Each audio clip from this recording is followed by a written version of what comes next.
আপনাদেরকে একটা কথা বলি, এই মাছগুলা আমি হারকেল দিয়ে খুঁজছি, বুঝছেন? কেন জানি না, এই মাছগুলো আমি পাই এরকম জেতা মাছ পাই না, মরা মাছ পাই। তবে আমি এই টাকি মাছগুলা মরা খাই না। জেতা হলে যেমন একটা স্বাদ হয়, মরারা স্বাদ হয় না। তো সবাইকে আসসালামু আলাইকুম। সবাই কেমন আছেন? জানি আলহামদুলিল্লাহ ভালো আছেন, আমি আলহামদুলিল্লাহ ভালো আছি, আল্লাহ পাক ভালো রাখছে। তো সবাইকে আসসালামু আলাইকুম। সবাই কেমন আছেন অবশ্যই জানাবেন।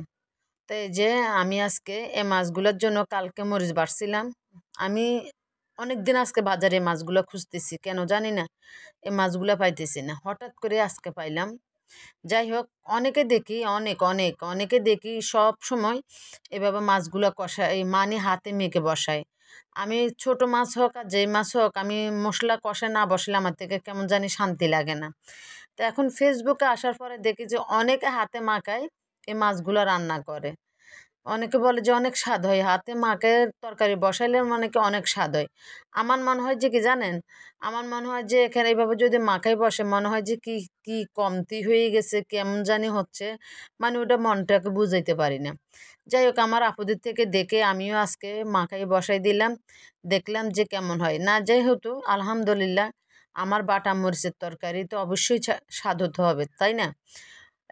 মরিচগুলা বেটে দিছে। আর আমি টমাটোটা কেন দেখাইলাম, অনেকে টমাটো টক, যে টক বেশি হয়ে যায় ওরা খেতে চায় না। তার মানে টক বেশি যারা খান না, ওনারা কি করবেন, মানে বিচিটা ফেলে দেবেন। বিচিটা ফেলে দিলে টমাটোর টকটা অধিকাংশ কমে যায়।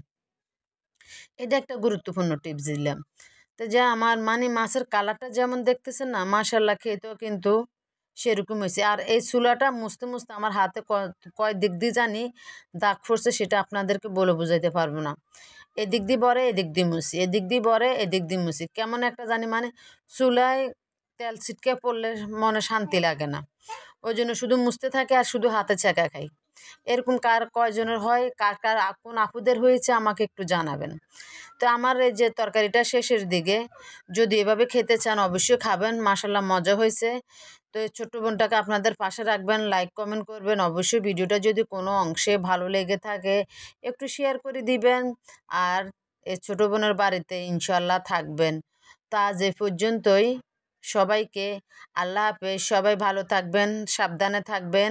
এখন অনেক কিছু বের হয়েছে, কি জানি কি কাগজে করে নিশা নেয়, নিয়ে শোঁকাই দেয়, দিলে নাকি ইচ্ছাকৃত সবাই এগুলো দিয়ে দেয়। মানে টাকা পয়সা ঘরে যা আছে সব বাইর করে দিয়ে দেয়, এটা যেই হোক না কেন।